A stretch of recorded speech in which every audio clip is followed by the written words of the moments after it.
Hello students, welcome to my YouTube channel education with Pintu भैया। आज आप लोगों का एनसीईआरटी का 10वां क्लास का लास्ट टॉपिक्स सांख्यिकी और प्रायिकता लेकर के आप लोगों के सामने अपने यूट्यूब चैनल के माध्यम से उपस्थित हूँ। आज स्टार्ट करने से पहले आप लोग जितने भी आप लोगों के होने वाले एग्ज़ाम के लिए सभी विद्यार्थियों को अपने आपके परीक्षा में अच्छे अंक लाने के लिए हमारे तरफ से शुभकामना है। चलते हैं, आज आप लोगों को सांख्यिकी और प्रायिकता से संबंधित कुछ महत्वपूर्ण क्वेश्चंस के बारे में डिस्कस करते हैं। लेकिन उससे पहले सांख्यिकी और सांख्यिकी के बाद हम बीच में सांख्यिकी के आप लोगों के 15 क्वेश्चंस हैं और प्रायिकता के आज मैं 10 क्वेश्चन जो एग्ज़ाम के लिए महत्वपूर्ण है उन सारे क्वेश्चंस को लेकर के अपने चैनल के माध्यम से आज आप लोगों के सामने उपस्थित हूँ। सांख्यिकी में जैसे इसमें आप लोगों को बहुत ज़्यादा डीप माने फार्मूला जानने की ज़रूरत नहीं है। 10वां क्लास में एग्ज़ाम जो है वो बड़ा छोटा छोटा क्वेश्चंस पूछा गया है। अभी तक जितना भी प्रीवियस क्वेश्चन को हम स्टडी किए हैं और जब तक अभी मैंने पेपर का अवलोकन किए हैं तो उसमें हमने देखा है कि बहुत आसान क्वेश्चंस पूछा है, जिसमें माध्य, माध्यक और बहुलक के अवर्गीकृत आंकड़ों से संबंधित क्वेश्चंस हैं, परिसर से संबंधित क्वेश्चंस हैं और उसमें माध्य और माध्यिका में जो चर राशि होता है यानी एक्स वाई का मान निकालने से संबंधित क्वेश्चन है। तो सांख्यिकी के अंतर्गत आपको बहुत ज़्यादा फार्मूला की ज़रूरत नहीं होती है ऑब्जेक्टिव के लिए। जैसे आप लोगों को 2-4 टॉपिक, जैसे माध्य 10वां क्लास के सिलेबस के अनुसार बात करूं तो आप लोगों को केंद्रीय प्रवृत्ति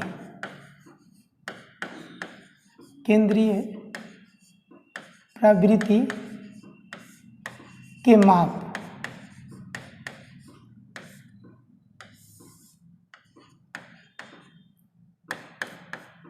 मेजरमेंट ऑफ सेंट्रल टेंडेंसी। जैसा कि आप लोगों को मालूम है कि केंद्रीय प्रवृत्ति के 3 माप हैं। माध्य, इसी को कुछ लोग क्या बोलते हैं, समांतर माध्य,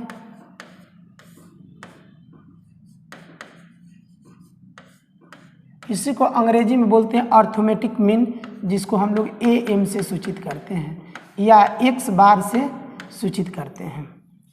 दूसरा केंद्रीय प्रवृत्ति के माध्य, माध्यक, कुछ लोग इसी को बोलते हैं माध्यिका, जिसका अंग्रेजी होता है मीडियन और जिसको हम लोग M से सूचित करते हैं। और तीसरा जो होता है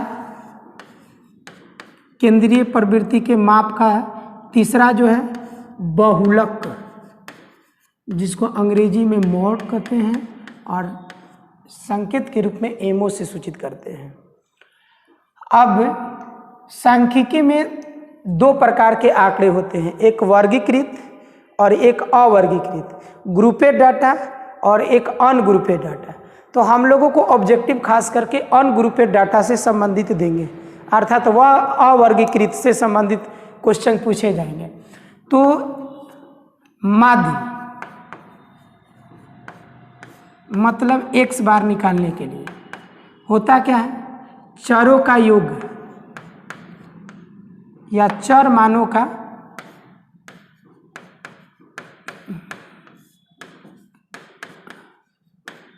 योग बटा में चर मानों की संख्या, या इसको आप अपनी साधारण भाषा में बोल सकते हैं दिए हुए कुल चरों का योग बटा में चरों की संख्या। इसी से संबंधित आप लोगों को अगला जो माध्यक होगा, माध्यक केंद्रीय प्रवृत्ति का माप जो है M, कैसे निकालते हैं, तो दी हुई आंकड़े को आरोही या अवरोही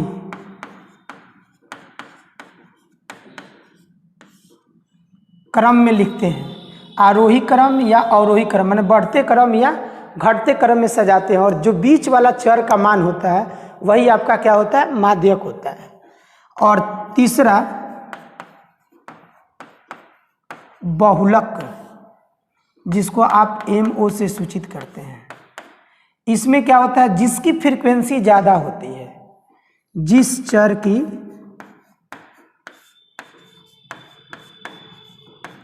फ्रीक्वेंसी मतलब बारंबारता अधिक हो, उसी चर को हम लोग क्या बोलते हैं, बहुलक बोलते हैं। यानी कि आप लोगों को जनरली ये 3 प्रकार के क्वेश्चंस आपको ऑब्जेक्टिव में पूछे जाएंगे। एक और आपका होगा माध्य, माध्यक और बहुलक में संबंध। तो होता है उसका संबंध बहुलक बराबर 3 गुणे माध्यक माइनस 2 गुणे माध्य, अर्थात इसी को शॉर्टकट में क्या बोलेंगे, बहुलक माने M0 माने MO, 3 गुणे माध्य माने 3M माइनस 2 गुणे समानांतर माध्य अर्थात AM, समानांतर माध्य या माध्य। ये हो गया relation between mean, median and mod. तो इससे रिलेटेड आपको ऑब्जेक्टिव में क्वेश्चन पूछे जाते हैं, जिससे दे देगा आपको माध्यक दे देगा और माध्य दे देगा, बहुलक पूछेगा, बहुलक और माध्य दे देगा, माध्यक दे देगा और माध्य पूछेगा, कभी बहुलक और माध्य दे देगा, माध्यक पूछेगा। इस प्रकार ये संबंधित आपके इससे संबंधित क्वेश्चन पूछे जाएंगे। और एक होता है खास करके पूछा गया है, जो कि आप लोग अपने प्रीवियस पेपर में देखोगे, पीछे वाले जितने भी 10 साल का पेपर उठा के देखो, उसमें आपको कुछ क्वेश्चन में परिसर, परिसर जिसको आप बोलते हो रेंज, परिसर का मतलब क्या होता है, उच्च मान माने अधिकतम मान यानी बड़ा मान, अधिकतम या उच्चतम मान माइनस निम्नतम मान। जो सबसे बड़ा मान होगा उसमें से छोटे मान को हम लोग क्या करते हैं, घटा देते हैं, तो जो वैल्यू आएगा वह क्या आएगा, परिसर का आएगा। इन जनरली आपको इसी से रिलेटेड क्वेश्चंस आपको ऑब्जेक्टिव में मिलेंगे। हम चलते हैं एक एक करके ऑब्जेक्टिव के रूप में, देखते हैं कि आज का क्वेश्चंस क्या है।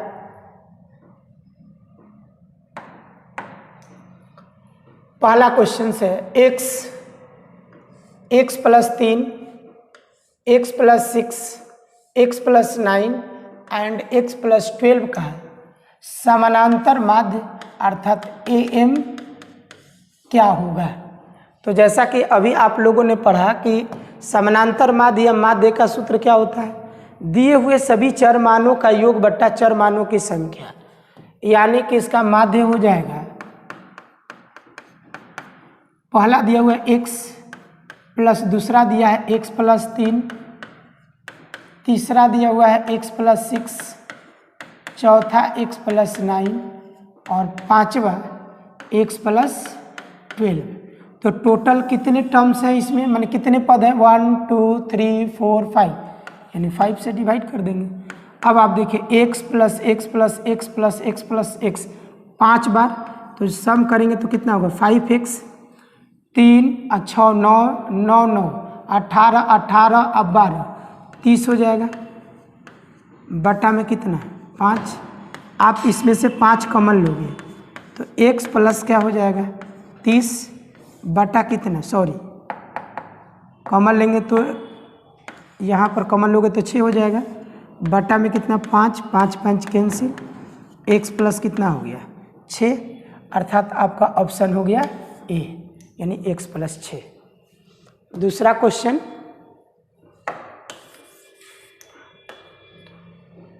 पुनः उसी टाइप का क्वेश्चन है, लेकिन इसमें दिया हुआ 6 8 9 x और 13 का समानांतर माध्य, यानी माध्य आपको क्या दिया हुआ है 10 दिया हुआ है, तो कह रहा है कि x का मान क्या होगा। फिर से एक बार क्वेश्चन समझाने का प्रयास कर रहे हैं। कह रहा है x की जगह वह कौन सी संख्या लिखी जाए ताकि 6 8 9 और x के मान जो आएंगे और 13 का माध्य निकाला जाए, तो वह माध्य कितना हो जाए 10 हो जाए। तो यानी कि आप लोगों का माध्य निकालने का फॉर्मूला क्या होता है? माध्य आपको कितना दिया हुआ है? 10। माध्य निकालने का फॉर्मूला यानी सभी संख्याओं का योग, तो 6 + 8 + 9 + x + 13 बटा में कितना हुआ टर्म? पद कब है? 1 2 3 4 5, 5 को संख्या है, बटा 5 बराबर कितना? 10। अब इसको सिंप्लीफाई कर देंगे, तो यानी कि 8 और 6 14, 14 और 9 कितना हो जाएगा? 23, 23 और 3 26, 26 और 10 36, x प्लस कितना हो गया? 36। कहीं जोड़ में गलत नहीं ना हो गया? 8 6 14, 14 और 9 हो जाएगा 14 9 23, 23 और 3 26, 26 10 36, ठीक है। 10 5 50 और x बराबर 50 में से 36 घट जाएगा तो कितना हो जाएगा? 14। इस प्रकार से x का मान हो गया 14 और आपका ऑप्शन हो गया सी। ये आपको जितना भी क्वेश्चन रखा गया है यानी कि किसी न किसी साल आया हुआ है। देखिए ये 2019 में क्वेश्चन पूछा गया है। ये भी देखिए क्वेश्चंस आपको 2019 में पूछा गया है और पूछ रहा है कि इसका परिसर कितना होगा। तो परिसर क्या होता है? परिसर बराबर इसमें सबसे बड़ा मान यानी कि क्या हो गया? 30। तो सबसे अधिकतम मान यानी सबसे महत्तम लार्जेस्ट नंबर क्या है? 30 माइनस सबसे स्मॉलेस्ट वैल्यू माने सबसे छोटा मान कितना हो गया? 9। तो 30 में से 9 गया तो कितना हो गया? 21 और आपका आंसर हो गया 21 अर्थात ऑप्शन हो गया डी। अगला क्वेश्चन, प्रथम 4 सम प्राकृतिक संख्याओं का माध्य। कह रहा है कि जो शुरू से 4 प्राकृतिक संख्या होंगे उसका माध्य कितना होगा, यानी AM निकालना है। तो पहला सबसे छोटी प्राकृतिक संख्या क्या होती है? 2, 2 के बाद 4, 4 के बाद 6, 6 के बाद 8, 4 ही प्राकृतिक सम प्राकृतिक निकालना है यानी बटा 4। तो यानी कितना हो गया? 6 और 4 10, 8 और 2 10, 10 10 कितना हो गया? 20 बटा में 4 अर्थात कितना हो गया? 5। इस प्रकार से आपका ऑप्शन हो गया ए। पांचवा क्वेश्चन, फिर जो आपको जस्ट सेकेंड क्वेश्चन जो हम लोग बनाए थे, फिर दिया हुआ है x का मान ज्ञात करें। जो x के मान और 3 4 5 और 5 का माध्य जो हो कितना हो जाए? 3 हो जाए तो वह x का मान क्या होगा? तो आप ही बताओ कि AM कितना दिया हुआ है? मैंने माध्य दिया हुआ 3। अब माध्य का सूत्र क्या होगा? सभी का जोड़, तो x + 3 + 4 + 5 कितना संख्या दिया हुआ है? 4 गो, 4 से भागा कर देंगे 3, तो 5 4 9, 9 3 12, x प्लस कितना हो गया? 12 और चरती है 12, तो x बराबर 12 - 12 अर्थात 0। आपका आंसर हो गया 0 अर्थात ऑप्शन हो गया ए। छठवां क्वेश्चन, संख्याओं 1 2 3 4 ... n के माध्य। कह रहा है 1 से लेकर के n तक के प्राकृतिक संख्याओं का योग कितना होगा? तो आपको माध्य निकालना है। 1 + 2 + 3 + ... n। 1 से लेकर के अगर 10 तक लिखा होता तो 10 गो, तो 1 से लेकर 5 तक लिखा होता तो यानी 5 संख्या, तो 1 से लेकर n तक लिखा हुआ है तो संख्या की संख्या कितनी है? मैंने पदों की संख्या n है, तो यानी कुल पदों की संख्या बट्टा में पदों की संख्या, मैंने पदों की संख्याओं का योग बट्टा में पदों की संख्या। और जैसा कि आप लोग जानते हैं कि 1 से लेकर n तक के प्राकृतिक संख्याओं का योग कितना होता है? n × n + 1 बटा में 2। ये 1 से लेकर n तक के पदों का योग निकालने का फॉर्मूला है, बटा में n। ये हो गया। अब इसको सिंप्लीफाई कर देंगे, तो यानी कि n × n + 1 बटा में 2n, n कैंसिल अर्थात n+1 बटा कितना हो गया 2। ये आपका आंसर हो गया और ऑप्शन हो गया आपका सी। 7 नंबर क्वेश्चंस। प्रथम 5 विषम संख्याओं का माध्य, जैसा कि देखिए हम आप लोगों को याद करने के लिए यहाँ लिख दे रहे हैं। प्रथम n प्राकृत संख्याओं का योग n × n+1 बटा 2। फॉर्मूला याद रखोगे ताकि आप लोग को बहुत सारा क्वेश्चन जो है आसानी से बनेगा भी। प्रथम n विषम प्राकृत संख्याओं का योग n², जैसे मान लीजिए 1, 3, 5, 7 लगातार 4 गो है, तो इस सबको जोड़ के देखिए 16 आ जाएगा। तो 8 और 5 3 8, 8 8 कितना हो गया 16। तो 4 पद है ना, तो 4 का स्क्वायर कितना हो जाएगा 16। अर्थात 1 से लेकर के 7 तक कितने पद होंगे 4। तो 4 के लगातार विषम संख्याओं का योग कितना हो रहा है 16। उसी तरह से कोई व्यक्ति आपसे पूछे कि प्रथम n सम संख्याओं का योग, तो n × n+ क्या होता है 1।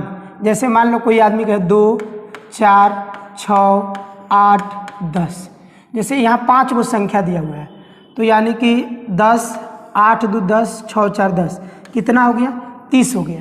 इस सबको जोड़ोगे तो 30। तो कितने सम संख्या 5, तो 5 × 5 + 1, तो 5 × 6 अर्थात 30, जो कि क्या होगा इसके बराबर होगा।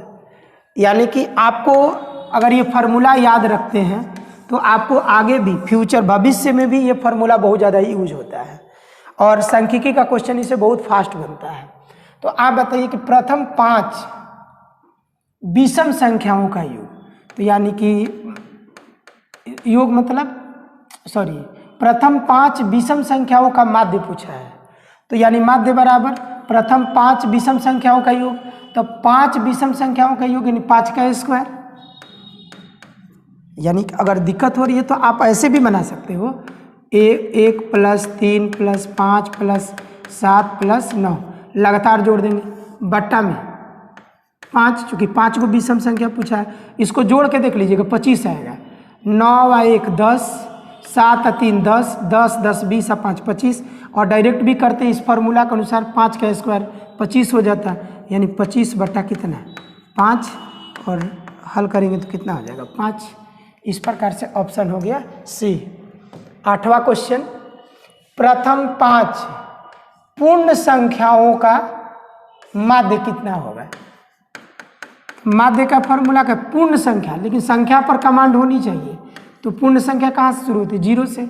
0 + 1 + 2 + 3 + 4, 5 हो गया बट्टा में 5, तो 4 1 5 5 5 10, 10 बट्टा कितना 5, अर्थात कितना हो गया 2।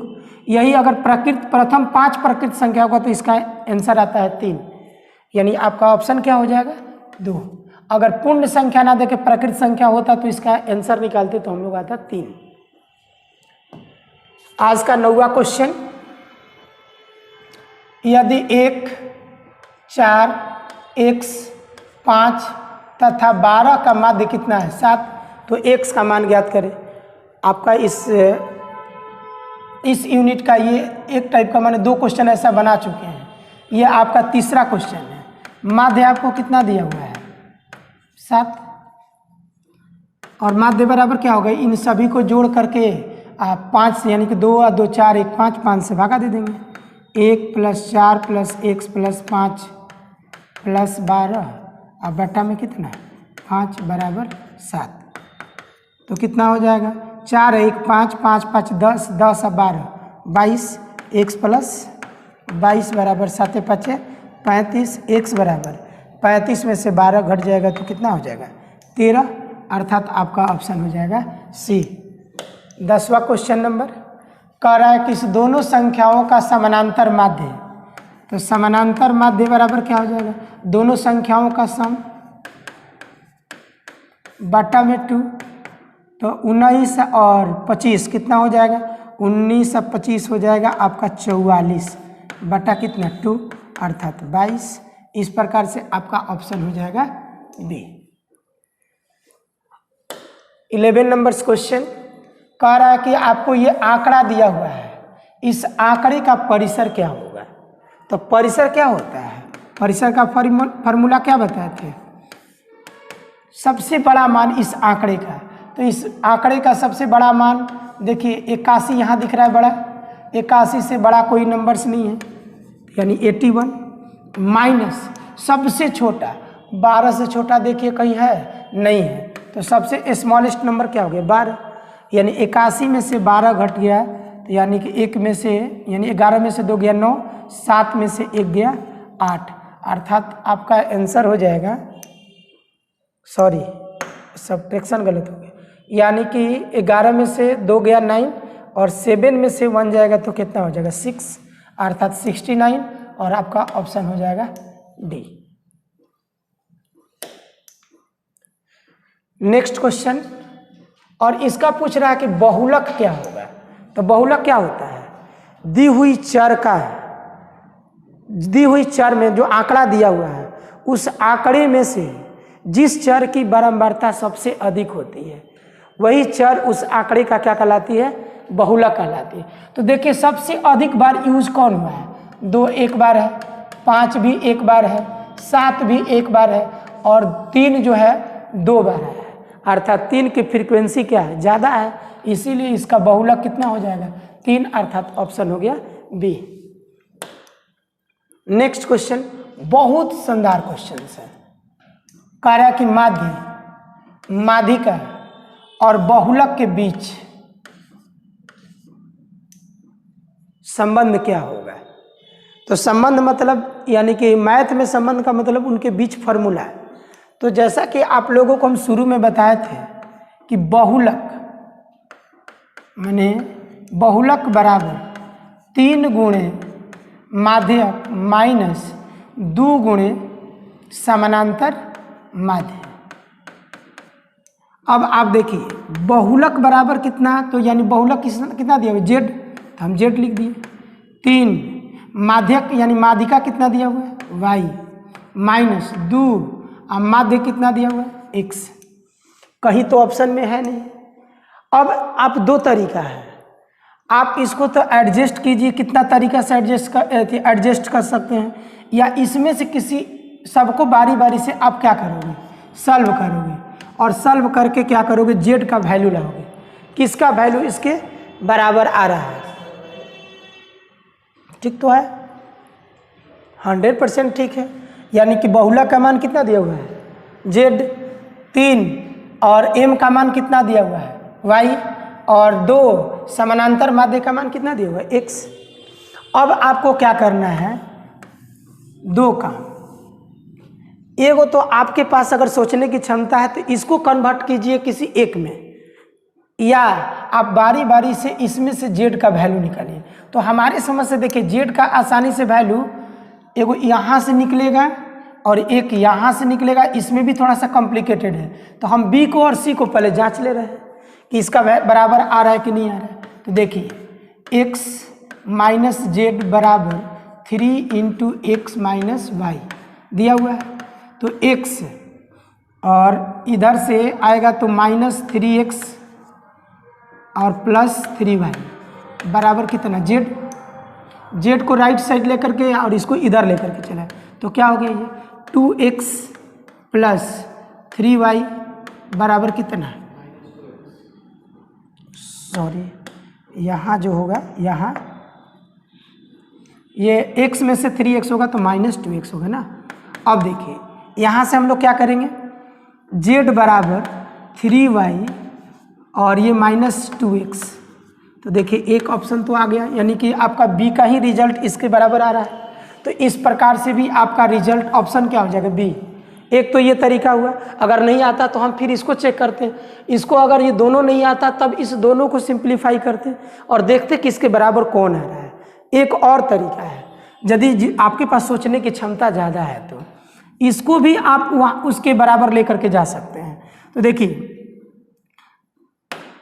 कहीं भी गौर से देखिए, सब में x क्या है, पहले है।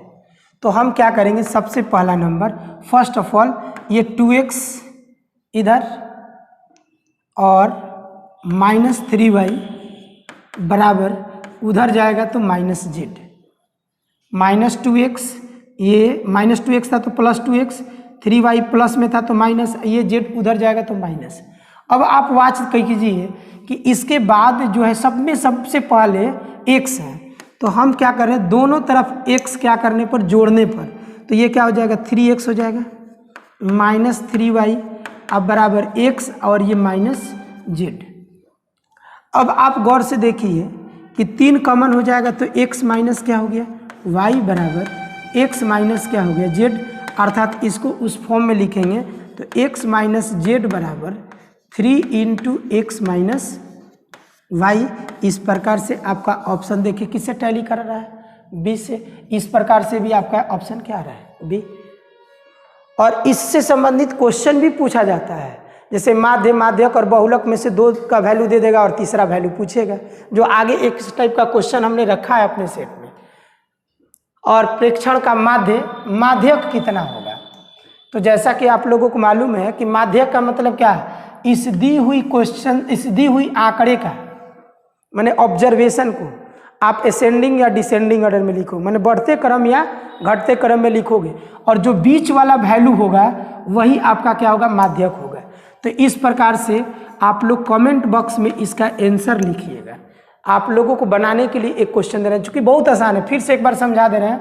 इस दी हुई प्रेक्षण का यानी ऑब्जर्वेशन का, माने आंकड़े को हम लोग क्या करेंगे, असेंडिंग या डिसेंडिंग ऑर्डर में लिखेंगे, और उसका जो बीच वाला जो वैल्यू होगा, उस वही वैल्यू जो होगा इसका क्या होगा, माध्य होगा। तो आप काउंट कीजिए, 1 2 3 4 5 6 7, यानी 7 है, तो बीच में एक ही नंबर होगा। अगर इसमें जोड़ा नंबर होता, माने सम पद होता, तो यानी बीच में 2 मान होता, तो दोनों को जोड़ करके 2 से क्या करते हैं, भाग देते थे, उसके बीच वाला वैल्यू आता। तो इस प्रकार से आप लोग इसका कमेंट बॉक्स में कमेंट करके रिजल्ट बताइएगा कि इसका रिजल्ट क्या होगा। और अभी हम जो जिसकी चर्चा कर रहे थे इसके जस्ट पहले वाले क्वेश्चंस में, यानी कि 13 नंबर क्वेश्चंस में, यही ना क्वेश्चन का हम बोल रहे थे कि क्वेश्चंस के बारे में, कि किसी सारणी का बंटन माने सारणी होता है, किसी सारणी का माध्य और माध्यक 4.6 और क्या दिया हुआ है, 4.8 दिया हुआ है। तो बहुलक पूछ रहा है, तो बहुलक को हम लोग किसे सूचित करते हैं, एमो 3 गुणे माध्यक -2 गुणे माध्य। तो आप लोग देखिए माध्यक कितना दिया हुआ है, तो पहले माध्य है, तो ये माध्य का मान है, ये एम का वैल्यू दिया हुआ है और ये एम का वैल्यू दिया हुआ है। तो माध्यक कितना है, 4.8 -2 गुणे माध्य का वैल्यू 4.6, तो अतिरिक्त 24, चरती ही 12, 12 2 14, तो यानी कि 14.8 हो गया, -6 दूनी का 12, 4 दूनी 8 1 9। इसको सिंप्लीफाई कर देंगे 2 और 14 में से 9 गया 5, यानी 5.2। तो इस प्रकार से आपका रिजल्ट हो गया 5.2 और ऑप्शन हो गया सी। इस तरह से आप लोगों का स्टैटिक्स जो एग्ज़ाम में हमको, देखिए एग्ज़ाम ये जो हम जितना भी ऑब्जेक्टिव लेकर के आए हैं, यानी कि point examination point of view से, परीक्षा के दृष्टि से लेकर के आए हैं, इसीलिए आप लोगों को चूँकि परीक्षा बहुत नज़दीक हो चुका है, क्लोज आ गया है, और इसलिए हम जो इम्पोर्टेंस क्वेश्चंस हैं जो आपके एग्ज़ाम में आने की चांसेस ज़्यादा हैं, उसी क्वेश्चंस को हम आप लोगों के सामने रखे हुए हैं। और हमको उम्मीद है कि कोई भी बच्चा अगर इस टाइप का क्वेश्चन, उसको एक आइडिया मिलेगा कि हमको किस प्रकार के क्वेश्चन को प्रैक्टिस करके एग्ज़ाम में जाना है। अब हम लोग अगले टॉपिक की ओर चल रहे हैं, जिसका नाम है प्रायिकता अर्थात प्रोबेबिलिटी, और बहुत ही इजी चैप्टर है और एग्जाम में इससे निश्चित तौर पर क्वेश्चन रहना ही रहना है। तो प्रायिकता का अर्थ होता है संभावना, शायद या सकना, जिसे आज वर्षा हो सकती है। जिस शब्द में सकना सकनी लगा हुआ है, मे बी, कैन बी, समझ जाओ कि वह प्रोबेबिलिटी है, यानी कि आज मेरे घर मेहमान आने की संभावना है, यानी ये क्या दर्शा रही है, प्रायिकता को दर्शा रही है। तो जिस सेंटेंस में, जिस वाक्य में संभावना का बोध हो, समझो कि वह प्रायिकता से संबंधित सेंटेंस है। अब हम लोग आते हैं 10वां क्लास में, ये चैप्टर जो है लास्ट टॉपिक है हम लोगों का, प्रायिकता से संबंधित। तो प्रायिकता आप लोग समझते हैं कि इसमें बहुत सारा आपको क्लास में कीवर्ड्स बताया गया है, जैसे प्रयोग, यादृच्छ प्रयोग, माने experiment, random experiment, outcome, trial, ये सारी चीज़ें आप लोग अच्छी तरह से पढ़ लोगे। हम एक छोटा सा जो कि आपके ऑब्जेक्टिव से रिलेटेड है, डायरेक्ट हम बता रहे हैं किसी भी घटना की प्रायिकता, P for probability, E for event, माने इसका अर्थ हुआ किसी घटना E की प्रायिकता बराबर NE बटा में NS। NE का मतलब होने वाली घटनाओं की संख्या बटा में कुल संभावित घटनाएं, अर्थात किसी भी घटना की प्रायिकता बराबर घटने वाली घटना की संख्या बटा में कुल संभावित घटनाओं की संख्या। और प्रायिकता के अंतर्गत मात्र एक ही फॉर्मूला है, लेकिन इसके अंतर्गत कुछ घटना के बारे में कहा जाता है जिसे असंभव, वैसी घटना जो कभी घट नहीं सकती है उसे हम लोग क्या कहते हैं, असंभव। असंभव घटना की प्रायिकता जो होती है वह कितना होती है, 0। निश्चित घटना की प्रायिकता जिसका घटना श्योर है, निश्चित है, वह घटना 100% घटेगी। जैसे हम कहें एक सिक्का को उछाला जाए तो चित या पट आने की प्रायिकता, तो चित और पट जो है 100% आएगा। एक पासा को उछाला जाए तो 7 से कम आने की प्रायिकता, ये सभी घटनाएं क्या है, निश्चित घटना है। तो इस प्रकार की घटना को हम लोग क्या कहते हैं, श्योर इवेंट, अर्थात निश्चित घटना, और इसकी प्रायिकता कितना होती है, 1। तो किसी भी घटना की प्रायिकता अगर नहीं घटेगी तो 0, और निश्चित है तो 1 है, और यदि संभावना है तो 0 से बड़ा और 1 से छोटा। अर्थात किसी भी घटना की प्रायिकता, किसी घटना की, घटना लिख दिए, घटना की प्रायिकता 0 से, मान लीजिए किसी घटना की प्रायिकता है, इसका मान 0 या 0 से बड़ा और 1 या 1 से क्या होता है, छोटा होता है। और इसमें एक और सबसे बड़ी चीज घटना आती है, पूरक घटना जिसको कहते हैं। जैसे मान लीजिए कोई घटना E है, उसकी प्रायिकता कुछ दिया हुआ है, और उसी प्रयोग के अंतर्गत E के घटने के बाद बहुत सारी घटनाएं होगी जो नहीं घटेगी, उसकी प्रायिकता का योग हमेशा कितना होता है, 1। माने कोई घटना की प्रायिकता प्लस उसी के अंतर्गत नहीं घटने की प्रायिकता का योग हमेशा कितना होता है, 1 होता है। अब इससे संबंधित अगर आप लोग ऑब्जेक्टिव चलेंगे, ऑब्जेक्टिव प्रायिकता के माने प्रायिकता का ऑब्जेक्टिव बहुत ही इजी होता है, और बच्चा जो है ना लास्ट में क्या करता है, इसको छोड़ देता है। हमको लगता है प्रायिकता के कमज़ोर बच्चा भी प्रायिकता के अंतर्गत सारे क्वेश्चंस को बना करके एग्जाम में आ सकता है। तो हम लोग चलते हैं इससे रिलेटेड क्वेश्चन देखते हैं, यानी कि प्रायिकता का पहला, और हम जो टॉपिक लेकर के आए हैं उसका 60 नंबर क्वेश्चन, अर्थात 16वां क्वेश्चन है। 2 सिक्कों को एक के बाद एक को उछाला जाता है, तो इसकी प्रायिकता क्या होगी कि कम से कम एक हेड आए, माने एक चित आए। आप बताओ, 2 सिक्का फेंको, माने एक सिक्का फेंकोगे तो हेड और टेल आएगा, और दूसरा सिक्का फिर फेंकोगे तो हेड और क्या आएगा, टेल आएगा। तो दोनों सिक्का का जब रिजल्ट लोगे तो दोनों सिक्का पर की तो हेड आया, हेड आया होगा ना, तो head tail, tail head, tail tell.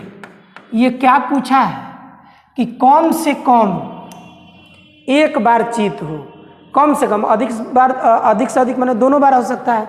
तो देखिए यहाँ अधिक से अधिक 2 बार आया है, उसे हमको कोई मतलब एक हेड दिखाई दे रहा है ना, यहाँ भी एक हेड दिखाई दे रहा है, यहाँ भी एक हेड दिखाई दे रहा है, तो आपको NS हो गया कितना, 4, माने कुल संभावित घटना हो गया 4। और आपसे जो घटना पूछा है उसकी प्रायिकता पूछ रहा है, तो कम से कम हेड आने की चांसेस कितना है, 3 बार, कितना में, 4, अर्थात आपका ऑप्शन हो गया, माने आंसर हो जाएगा 3/4, और ऑप्शन हो गया C। आज का 17वां क्वेश्चन, एक सिक्के को उछालने पर चित आने की प्रायिकता। एक सिक्का को उछालोगे तो चित मतलब हेड आने की प्रोबेबिलिटी। तो एक सिक्का में दो ही ना रिजल्ट हैं, टोटल रिजल्ट कितने हैं? 2। हेड आने की चांसेस कितना होगी? माने एक बार, यानी कि 2 में से एक बार आने की चांसेस है, अर्थात एनी बट्टा एनी पर भी बैठाओगे तो 1 बट्टा क्या आएगा? 2। और आपका ऑप्शन हो गया बी। नेक्स्ट क्वेश्चन, असंभव घटना की प्रायिकता। जैसा कि अभी आपको बताया कि असंभव घटना की प्रायिकता हमेशा क्या होती है? 0। और निश्चित घटना की प्रायिकता क्या होती है? 1। निश्चित घटना की प्रायिकता अभी ना बोल रहे थे, अर्थात इसका ऑप्शन हो जाएगा बी। आज का 20 नंबर क्वेश्चन, एक पासे को उछाला जाता है तो सम संख्या आने की प्रोबेबिलिटी। एक पासा उछालोगे तो 1 आएगा, नहीं तो 2 आएगा, नहीं तो 3, 4, 5 और 6। तो एनएस आपका कितना हो गया? माने नंबर ऑफ सैंपल स्पेस 6 हो गया। और आपकी इवेंट जो होगी क्या पूछा है? सम संख्या। तो सम मतलब 2, 4 और 6। तो 2, 4, 6 आपके फेवर वाला नंबर्स कितना हो गया? 2, 4, 6, अर्थात एनी हो गया मेरा कितना? 3। तो आपको घटना की प्रायिकता आपके फेवर में कितना होगी? 3/6, अर्थात 1/2। इस प्रकार से आपका ऑप्शन हो गया ए। 21 नंबर, एक पासे को उछाला जाता है, सम संख्या आने की प्रायिकता। फिर वही क्वेश्चन रिपीट हो गया है। देखिए आप लोग को यही ना क्वेश्चन था, एक पासा को उछाला जाता है तो संख्या आने की प्रायिकता, एक पासा को उछाला जाता है तो सम संख्या आने की प्रायिकता, अर्थात अभी बताया गया 1/2। अगला क्वेश्चन, और बहुत ही अच्छा क्वेश्चन है। 2 पासे को एक साथ फेंकने पर उन पर आई संख्याओं का योगफल 10 होने की प्रायिकता। जैसा कि आप लोगों को क्लास में बताया गया होगा कि 2 पासा अगर फेंका जाए तो दोनों पासा पर कम से कम कितना अंक है योग आएगा? 2। दोनों पासा पर, अरे भाई एक यही ना सबसे न्यूनतम पासा आएगा। तो दोनों को जोड़ने पर कितना? 2। 2 पासा पर जोड़ोगे तो 3 भी आ सकता है, 4, 5, 6 और 7। फिर देखिए 8, 9, 10, 11, 12। इस लिखने का अर्थ समझिएगा, ये पासा का योग है। पासा पर आए संख्याओं का योग, माने जब 2 पासा फेंका जाए तो उस दोनों पासा पर आने वाले अंकों का योग 2 या 12 कितनी बार आएगा? तो 1 बार। माने अगर दोनों पासा पर 1 आएगा तब जा करके वह 2 होगा, या 6 आएगा तब 12 होगा। तो यानी दोनों पासाओं पर आए हुए अंकों का योग 2 हो या 12 हो, ये कितनी बार आएगा? 1 बार। 3 और 11 अंकों, माने अंकों का योग 3 हो या 11 हो, ये कितनी बार संभव है? 2 बार। दोनों पासा पर अंकों का योग 4 हो या 10 हो, ये कितना बार? 3 बार। दोनों पासा पर अंकों का योग 5 हो या 9 हो, ये कितनी बार संभव है? 4। दोनों पासा पर अंकों का योग कितनी हो? 6 हो या 8 हो, ये कितना बार होगा? 5। दोनों पासों पर फेंके गए दोनों पासे को फेंका जाए तो उस दोनों पासों पर आने वाले अंकों का योग कितना हो? 7। ये कितनी बार पॉसिबल है? यानी कि 6 बार। जैसे कहने का मतलब है, जिसे मान लो कि 7 1 6 होगा, 2 5 होगा, 3 4 होगा, 4 3 होगा, 5 2 होगा और कितना? 6 1 होगा। आप काउंट करके देख लीजिए, ये 6 होगा। उसी तरह से आप डिजिट भी जोड़ लो, हमको उम्मीद है कि आपको 36 आ जाएगा। आप जोड़ के देखिए, ये 1 और 1 2, यानी कि इसके भी आने की चांस 1 और इसके भी आने की चांस 1, अर्थात 1 बार। तो 1 और 2 और 2 सबको जोड़ लो पहले। 1 और 2 3, 3 6, 6 4 10, 10 5 15। आप 15 को दुगुना करोगे तो 30 और 30 और 6 36। टोटल रिजल्ट 2 को पासा फेंकते हैं तो 36 आता है। अब इतना यदि याद हो तो क्वेश्चन बड़ी आसानी से बना लोगे। अब क्या होगा, क्या पूछा है कि 10 योग आने की संभावना, तो 2 पासा फेंकोगे तो NS बराबर कितना होता है 6 गुणे 6 अर्थात 36। और आपकी घटना पूछ रहा है दोनों पासा पर 10, 10 अंकों का योग कितनी बार होगा 3, तो यानी 3 बटा कितना 36 अर्थात 1/12। और आपका ऑप्शन हो गया सी। 23वां क्वेश्चन, किसी घटना की प्रायिकता का अधिकतम मान कितना हो सकता है, तो अभी ना बताएं कि यानी जब वह श्योर इवेंट होगा तो उसकी घटना की संख्या, घटना का प्रायिकता कितना होगा 1 होगा, अर्थात किसी भी घटना का अधिकतम मान 1 हो सकता है। और आज का सेकेंड लास्ट क्वेश्चन, एक ताश के पत्तों की एक गड्डी को अच्छी तरह से फेंटा गया है और तो कह रहा है एक पत्ती माने एक पत्ता जो है यादृक्ष है, निकाली जाती है। यादृक्ष मतलब उसमें से बिना देखे हुए, तो इसके इक्का होने की संभावना क्या होगी। आपको पहले भी क्लास में भी बताया गया है कि ताश के बारे में अच्छी जानकारी होनी चाहिए। ताश के खेलने के बारे में नहीं कह रहे हैं, ताश के पत्ता की पहचान की अच्छी तरह से जानकारी हो तो हमको लगता है कि ताश से पत्ता से रिलेटेड कोई भी क्वेश्चन कभी छूटेगा नहीं।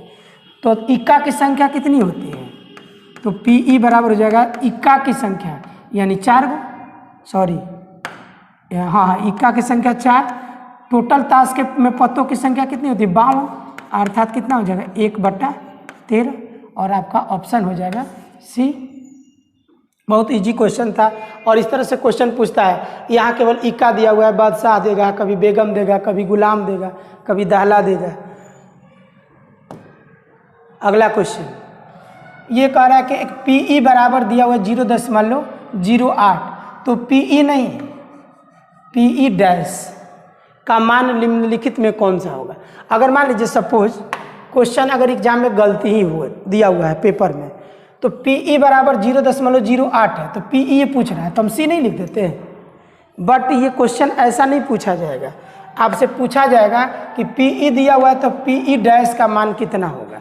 तो आप लोगों को मालूम है कि PE प्लस PE डैश बराबर कितना 1 होता है, तो PE डैश बराबर 1 माइनस PE, तो 1 माइनस PE, P का वैल्यू कितना हो जाएगा 0.08 अर्थात 0.92, अर्थात इस प्रकार से आपका ऑप्शन हो जाएगा ए।